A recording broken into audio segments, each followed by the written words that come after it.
Okay, you see that. That was Carolina jackpot. Back in 2017, it's Clemson, South Carolina game, which was the cycling out game. And we didn't cycle in. I have not worn this garment since then. It was tight on me that night. And I said, I'm not wearing that thing again, man. I'm a freaking fat ass. I can't fit into that. It fits. Does it fit great? Nope. It's still a little bit tight around the middle. But hey, it fits me. I could go out in public in it. I could go dance in it. I could go out on the town in it. I could go out to eat in it. I could do anything in it. Now, am I like Ric Flair talking about I got a $5,000 suit, $25,000 Rolex, $1,000 alligator shoes? Nah, I'm not that. But we're getting there. And this old boys keep on losing a little bit of this belly welly. You ain't going to recognize me for too long. Let's get into the 2021 South Carolina schedule. This is not a prediction video of how many games I think we're going to win, how many I think we're going to lose. I'm just looking at this and telling you games that I think are wins, how many are losses, and what are toss-ups, in my opinion. Going into 2021, there are a lot of unknowns. And quite frankly, it seems like there are always a lot of unknowns going into any South Carolina football season. I mean, the team just seems to be followed by question marks. Ever since, Will Muschamp took over for Spurrier, didn't do so great of a job. Roster management has been absolutely piss poor. His recruiting was decent, but the fact that the roster management was so piss poor ended up leading to, some attrition, some guys not being happy, to some losses where there should have been some wins, in my opinion, and just some general disharmony within the program, and, a lot of people jumping ship. And that's ultra beer, by the way, 95 calories in that bottle. When South Carolina hired Shane Beamer, I'm going to tell you, I was not happy. I wasn't happy with him being involved in the search. I was like, oh my God, don't hire this guy. Please don't hire this guy. Please don't fucking hire him. And then all of a sudden, guess what? They fucking hired him. And I was like, no, there's not going to be Billy Napier. There's not going to be a Scott Satterfield. There's not going to be a fucking Dyer in Columbia. It's going to be this guy. I don't want him. But guess what? Then I decided to be, hey, Kai, it's time for you to be a mature football fan. Let's stop being an asshole and put away our premonitions about a guy that, guess what? You really don't know a hell of a lot about, and fucking learn something about him. Listen to him. Give him a chance. And that's exactly what Carolina Jackpot did. I listened to him. I dropped my premonitions about him. I gave him a chance. And guess what? Kind of like the old boy. I really do. Got a lot of energy. He's been around a lot of, I'm not going to say great. He's been around a lot of upper tier coaches. Most notably, his dad. His dad, head coach at Virginia Tech from 1992 through 2015. 1987 through 2015. I'm sorry, took over for Bill Dooley up there. It took him 5 years to get a winning record at Virginia Tech. They kept believing in him, They were about to fire him, and he turned it around, and they never looked back. They made a bowl game for something ungodly, like 20 straight years. So he's cut from pretty good cloth. He really is. He's been under Phil Fulmer at Tennessee. So, say what you want to about him. That's the best coach Tennessee's had in the past 25 years. Sylvester Crooms at Mississippi State. 1-loss record, might not do real good, but he was a heck of a coach. Steve Spurrier at South Carolina. Yeah, I know. Say what you want to about him. He was a great coach. Get it out. Kirby Smart at Georgia. Don't like him. Think he's a fraud, but I respect him. To the 1-loss record, pretty good. Okay? Pretty good. Lincoln Riley at Oklahoma. Don't really have this huge love affair with him because he's a young guy. And hell, he's younger than me. And, it don't seem like it's been that long ago when I was looking at these college football coaches and being like, man, that's an old motherfucker right there. And really, when I was saying it was an old motherfucker right there, the dude was probably like 40 years old. That's just somebody in general. Now I'm looking at him saying, fuck, he's a kid. Lincoln Riley, fuck, he's a kid. But guess what? He got a hell of a mind, offensively anyway. And he's doing some really good things. And I'm sure that he has really had a hand in bringing Beamer up to today's offensive standard. Man's coached about every damn position in college.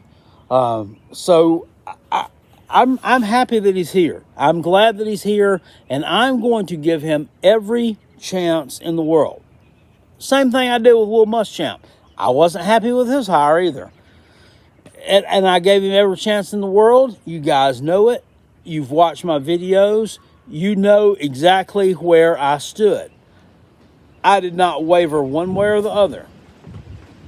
I gave up after week 1 in 2019 when we lost to a North Carolina team that we should have beaten in Bank of America Stadium, our former, and I'll call it former because it used to be our home away from home.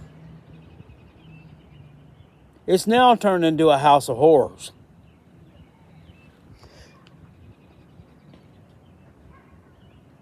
I gave him every chance I could until I couldn't give him a chance anymore, and I was done with him. I'll do the same for this young man. I call him young man because I'm 46 years old. He's 43. He's a junior in my book. But I'll give him a chance. I like him. I like the energy he's brought to the program. I like the things that the kids are saying about him. The kids over on 24/7 South Carolina Sports on YouTube, the South Carolina Gamecocks page, they got nothing but positive things to say about him.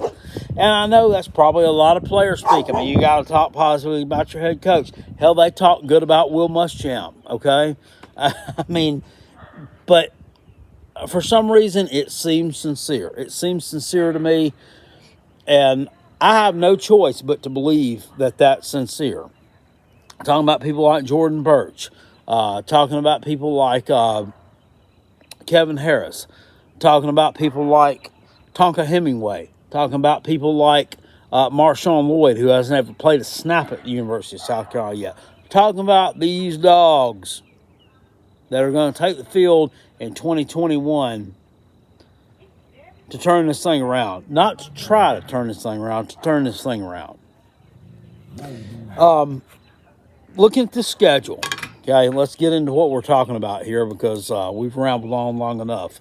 We got 12 games, as you know, is a normal schedule.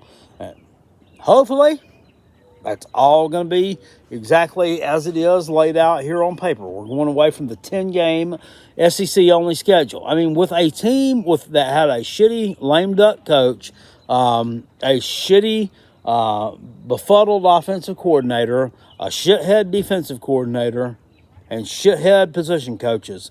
We went 2-8 last year. Several games in there that we should have won, but we lost them. I think we should have went 4-6, but we ended up going 2-8. That's water under the bridge. It's over and it's done with. We can't go back and change it.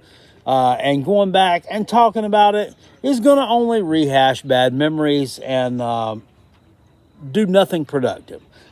So we're not going to talk about that. We're going to talk about the 2021 schedule, what we got what we should be and how I think these games will lay out. We're going to put them in 3 categories: a win, a loss, and a toss-up. There's only 3 categories there. Let's get into them. I don't have the exact dates written down, but I do know when the open date is. Opening. we go to one off week this year. I'm not sure in 2020 if we had 1 or 2 bye weeks. I think we just went with 1 because we started the season late. What was it, September 17th, 18th that we started the season. We've only got 1 here. In 2019. We had 2. Shout out to Uncle Lou if you watch Uncle Lou's channel. Every video that Uncle Lou did in 2019, he told you there were 2 bye weeks. And he also pointed out that this is just an anomaly in the scheduling so that they can get all those games in.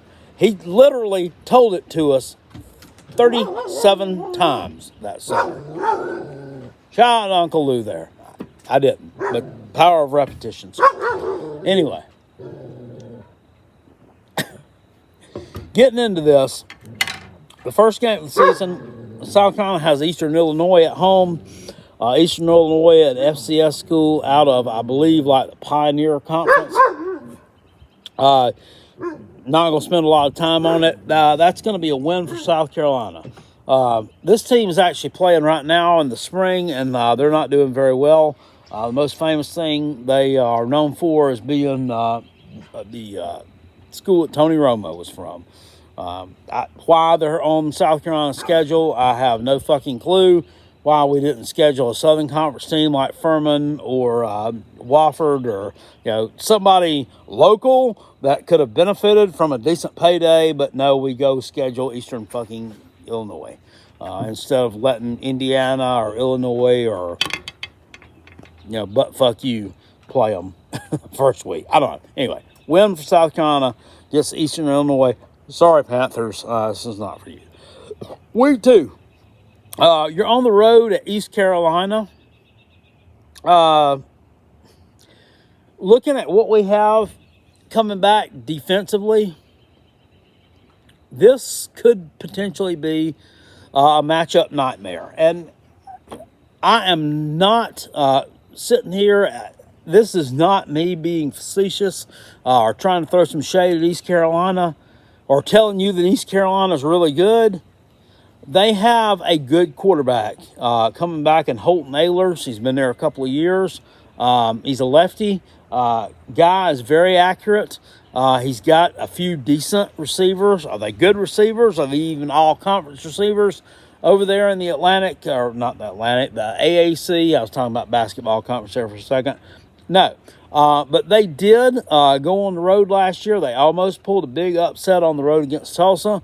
If you watched that when it was on, I think a Thursday or Friday night, I was in Daytona Beach when that one happened. They got screwed at the end of that game and should have won it. They got a win at home against SMU, who was a decent team. Got drummed by Cincinnati. It was a really good team in the AAC. So there's a little factor that you don't know what you're going to get from them, but there's a factor that you don't know what you're going to get from South Carolina.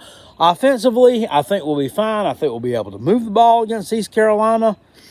Defensively, it scares the shit out of me. You got a left-handed quarterback, which most of your cornerbacks and safeties are not used to seeing.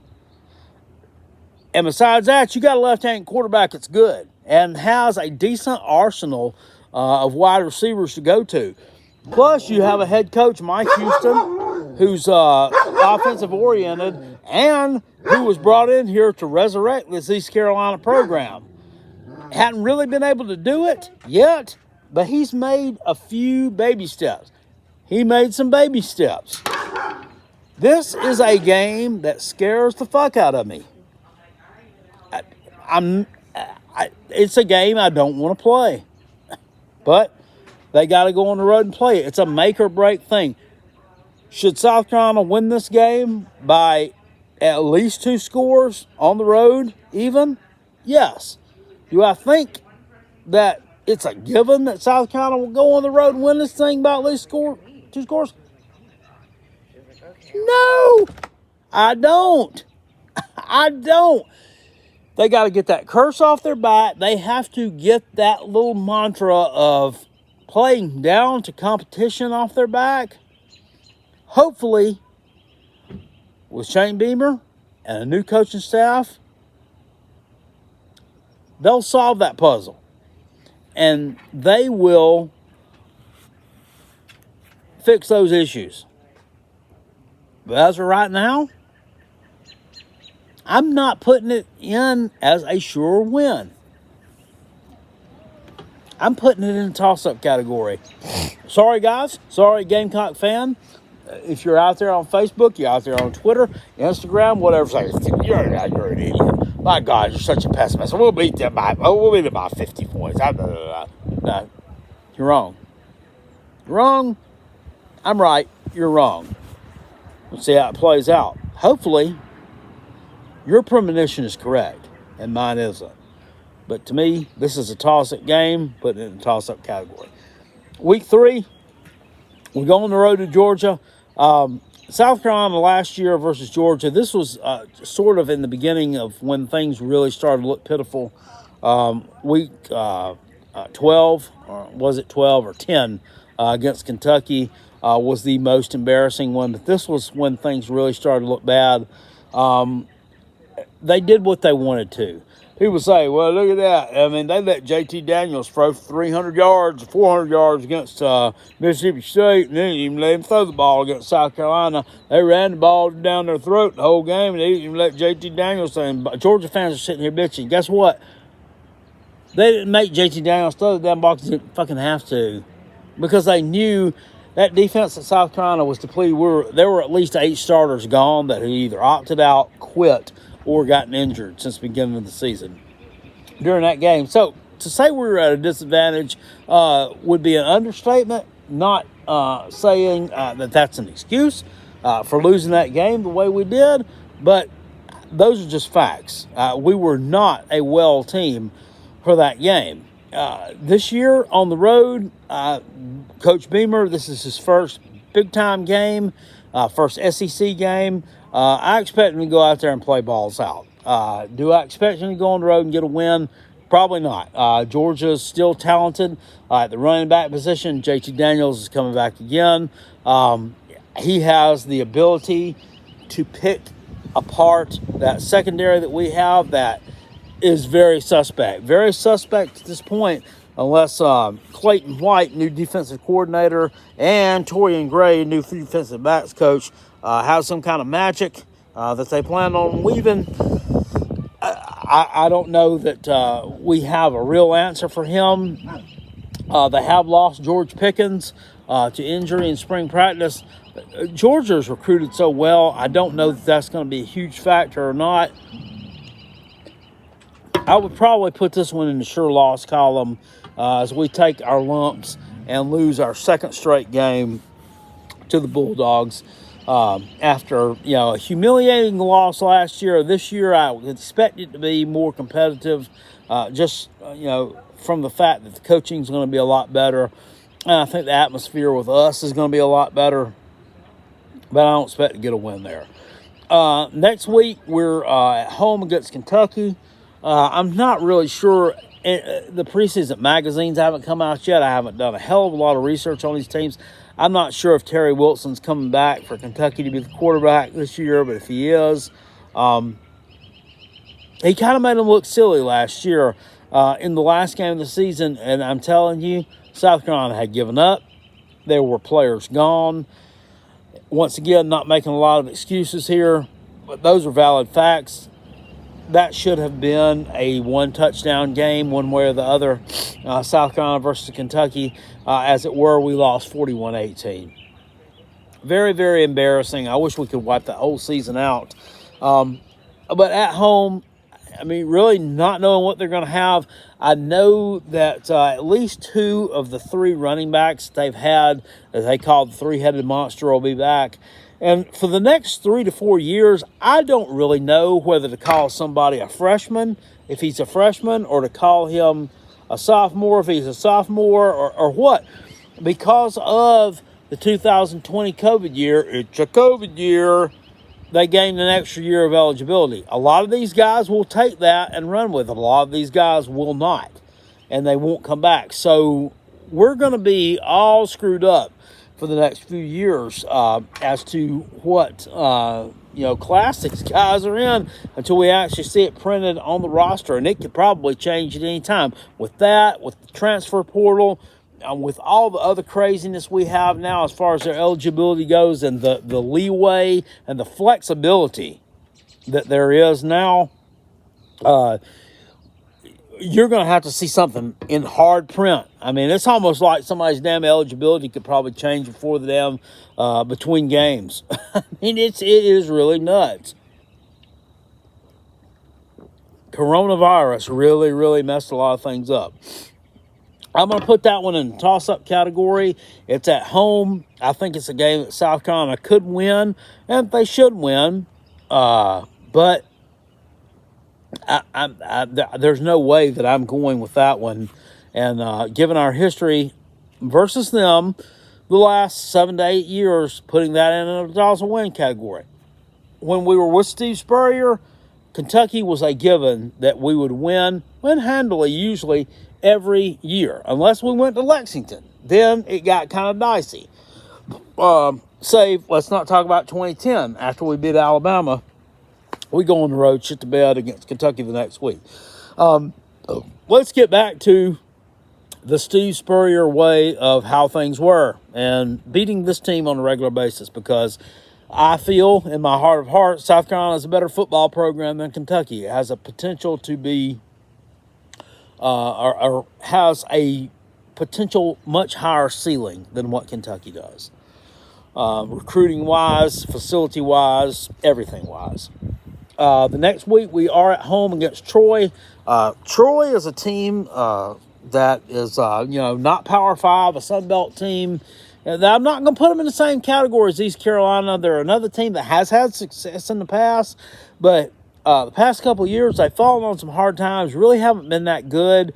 And quite frankly, I'm going to put this in the win category for South Carolina just because of the fact that I've looked at what Troy's brought to the table the past few years. I haven't been impressed. And also, this would be by week 5 in the season. South Carolina will certainly have figured some things out, especially in the defensive backfield. And I think that South Carolina, and as far as offensively, I think that the running backs are going to roll against these guys. On the road against Tennessee in week 6, I have to put this in the toss-up category. Tennessee has lost like 25 players due to either attrition or transfer portal. They have lost a ton of guys. Eric Gray was probably the best returning player. He is transfer portal. Where'd he go? Oklahoma, which is Oklahoma said, or Tennessee said, Oklahoma's is turning into UT West. No, guess what? They just picked up your leftovers. Nobody has the damn interest in labeling themselves UT West. I'm sorry, they have no interest in even labeling themselves anything associated with UT. And this is not a knock on Tennessee, and I'm not throwing smack at them, I'm not throwing shade at them, but your program is a fucking joke. I mean, it's a joke. I mean, you had a fucking idiot who didn't even know what a damn asparagus was sitting out here handing players $200 bills in McDonald's bags. Things are bad. However, I still have to put this in the toss-up category, given the fact that you recruited pretty well in the 2021 cycle. You recruited pretty well. People are giving your head coach a hard time, your new head coach, Josh Heupel, because he's kind of wishy-washy, because he kind of seems to say some things that he doesn't mean. I think that some of that goes with the territory of he may be in a little bit over his head and not saying that he's not a good football coach and not going to be a good football coach. I think a lot of people, even some really, really high profile, really good name coaches, would be in over their heads with this mess. They really would. People transferring, people getting arrested, people quitting. And then this guy, Henry Toto, decides he wants to come back. I mean, nobody knows what you're going to get with Tennessee. But then again, nobody knows what you're going to get with South Carolina. It's a road game. I put it in the toss-up category.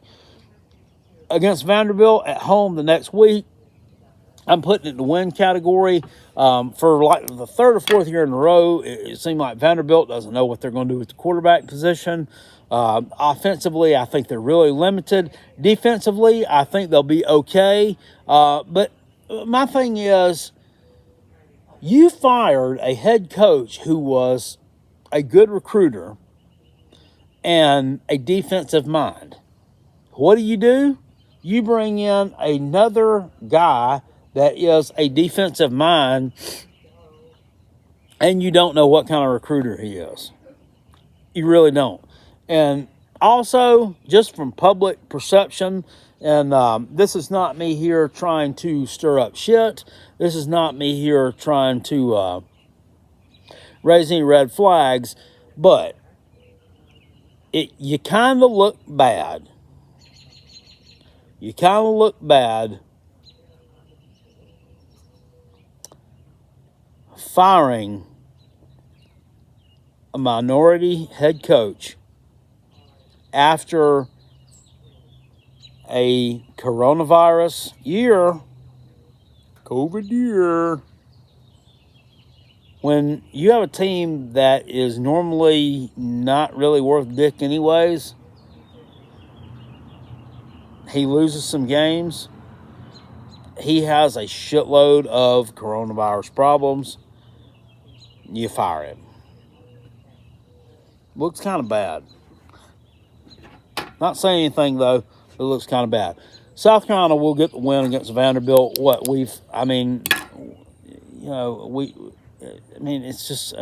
is. It's just, we're going to beat them.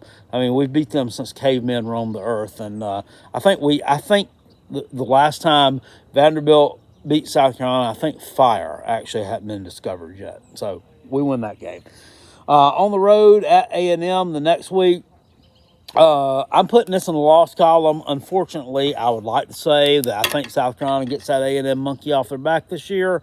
And if we did, hallelujah, it would be fucking awesome. But I just can't say that we will. You're going to be replacing Kellen Mond. You're going to be replacing some guys at the receiver and running back positions. Defensively, not really sure what you got coming back. But A&M has recruited really well the past few years. I think that they will be able to replace those guys and, still maintain a decent talent level and be one of the top 3 or 4 teams in the SEC West. It's a road game. It's a place we haven't normally played very well. I think South Carolina drops its 80th in a row to Texas A&M this year. Got an off week. We're at home against Florida the next week. A lot of people think Florida is going to have some issues because of the fact that their quarterback is gone. Their running back is gone. 5 of their wide receivers are gone. The guy that threw the shoe's gone, I think. They have a lot of talent to replace on that team. One thing they do have back is Darth Vader, Dan Mullen, the head coach. But let's just face facts. Even with the garbage product that we were putting on the field last year at South Carolina, the clock mismanagement and just the ridiculousness of the Will Muschamp / Mike Bobo offense, South Carolina played Florida to a pretty damn even game. If we could learn how to tackle Trayvon Grimes without being a bunch of damn pussies and somebody that puts it down the head right between his hips, took him down, we might have stood a chance there. Or, let's say, going on a 7-minute drive that produced no fucking points, we might have been able to beat Florida. The year before, South Carolina played Florida very well also for 3 quarters. Guess what? Football game's 4 quarters. I'm not putting this in the loss category, though. I'm putting it in the toss-up category. You're coming off of a bye week against a tough out in Texas A&M. Florida, I don't think. Emory Jones is not a very good quarterback. You've watched Uncle Lou's channel. We here once again throwing a big old shout out to Uncle Lou if he needs it. Motherfuckers got at least 35,000 subscribers right now, but I'm giving him another plug. He doesn't have a lot of faith in Emory Jones as a quarterback, and I don't either. This guy can't throw the ball 2 yards in front of him, couldn't hit water if he fell out of a boat.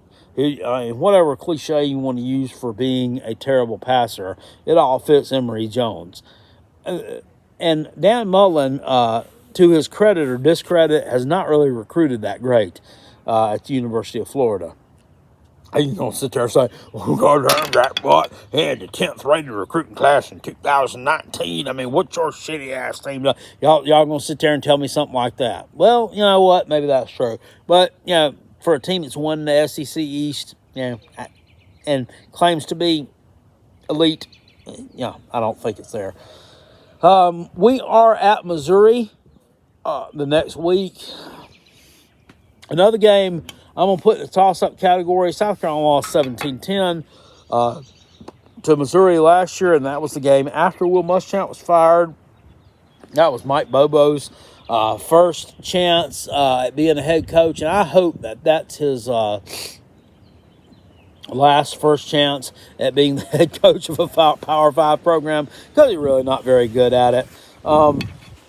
Missouri returns quarterback Connor Bazelak. Running back wise, I know they do lose Larry Roundtree III, I think. Once again, COVID year, really not sure where all these guys are going. Tyler Beatty is a little bit younger. I think that he may be back. Missouri's just one of those sneaky teams that you don't know what you're going to get, but they always seem to be competitive. Eli Drinkowitz seems to put a quality product on the field. At least he did last year. Another game that I'm going to put in the toss-up category. It's a road game, and I lean toward putting this in the sure loss category because we have not played very well at Missouri, save 2013. Thank you, Connor Shaw, Bruce Ellington. Thank y'all for that. Really appreciate it. 2017, we won out there. Thanks, Debo Samuel. But I really don't count it. They decided not to play in a bowl game. I'm going to put it in toss-up category because I just don't know what Missouri has. I mean, they could be shitty. But they could be really good. I mean, they bring some of that piss and vinegar like they brought it down Mullen down there at midfield, down there at the dump they call Gainesville. They could be quite the formidable foe for anybody. At home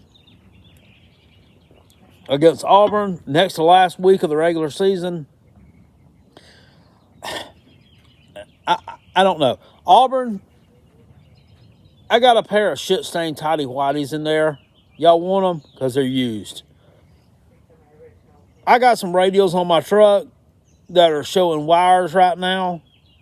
You want them? They're used. I got an old hoe out in the back shed.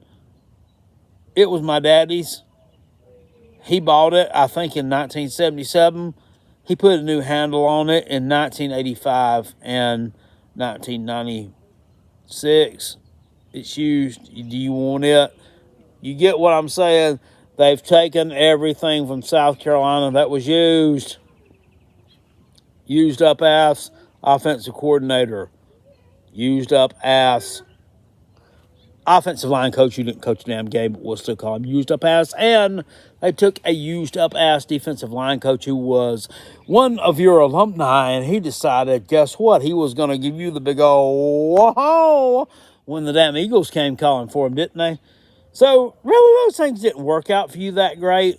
This guy, this coach from Boise State, Brian Harsin, this is another one. We don't know what the hell we're going to get. Why this guy didn't take his staff from Boise State and bring it to the Plains, I don't understand. I don't know. It makes no sense. It's a huge mindfuck to me. Why you would do that? No, but you left it there for Andy Avalos to take over. More power to him. Bet you Andy Avalos wins more games than you do this year. I'm putting this in the toss-up category too. I'm not that impressed with Auburn. Jared Stidham, I almost called him. Bo Nix, not a great quarterback. I don't know that if you've got the talent right now. With Mike Bobo coming in, he ain't a damn quarterback developer. We know that, right? Shout out to Ryan Helinski. You want to throw some shade his damn way? Well, he's not a quarterback developer by any means. You should have took that young man under your damn wing and developed him. What'd you do? You pushed him out in the damn cold and you shit on him. You stupid half-bald-headed fuck. I put it in the toss-up category because I'm just not sure of our talent, and I'm not sure where we're going to be at that point in the season. But you can go to hell. And last game of the season, on the road at Clemson. No, excuse me, at home against Clemson. I'm sorry, I goofed. Sometimes I can't read my own writing. I got a lot of chicken scratch going on there. I even wrote it on the back of a bill. I still got to pay this thing. That's my trash bill.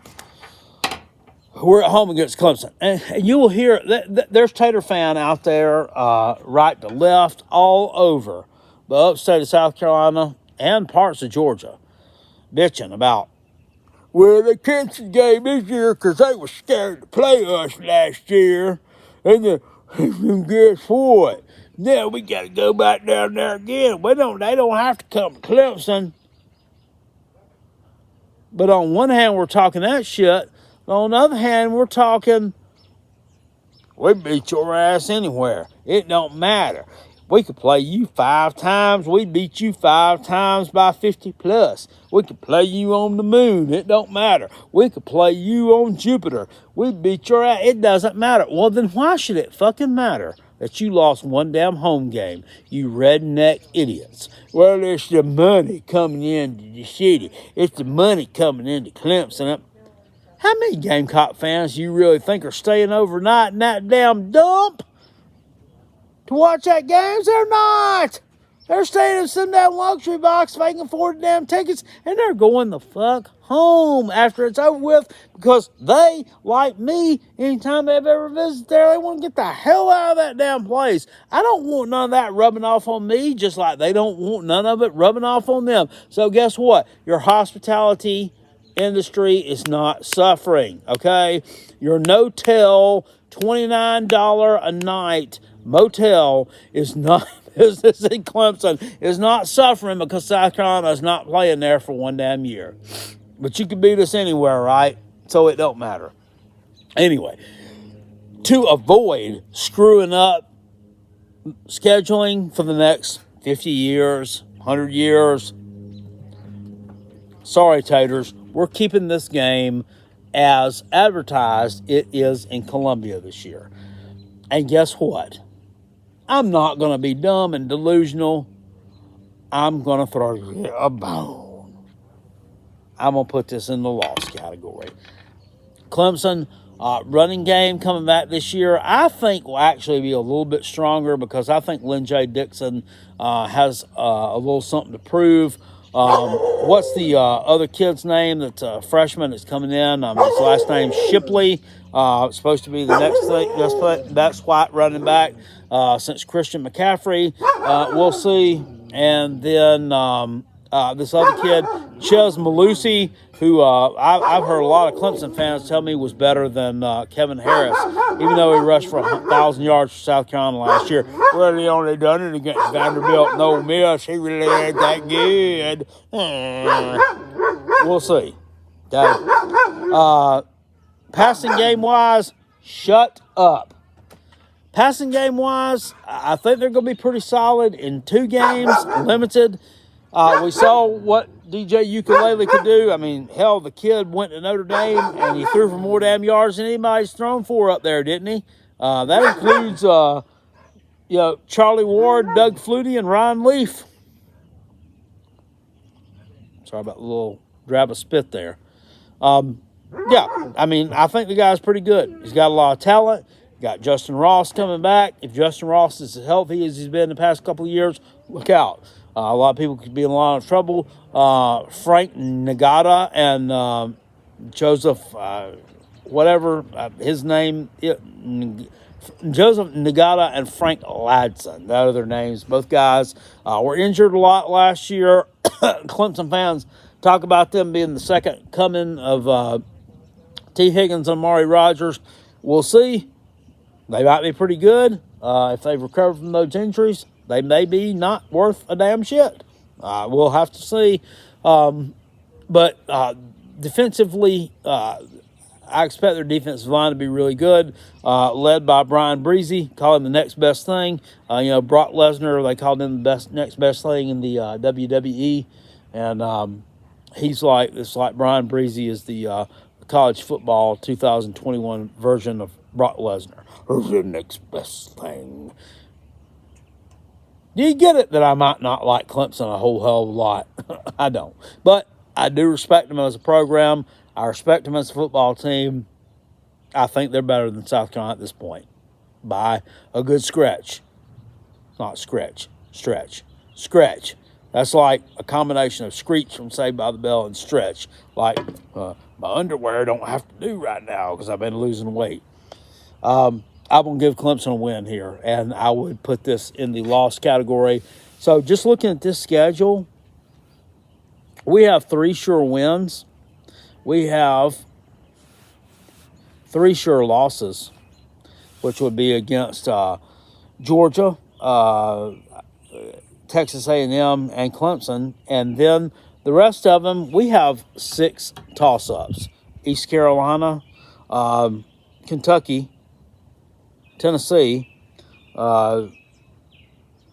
Florida, Missouri, and Auburn. 6 toss-ups.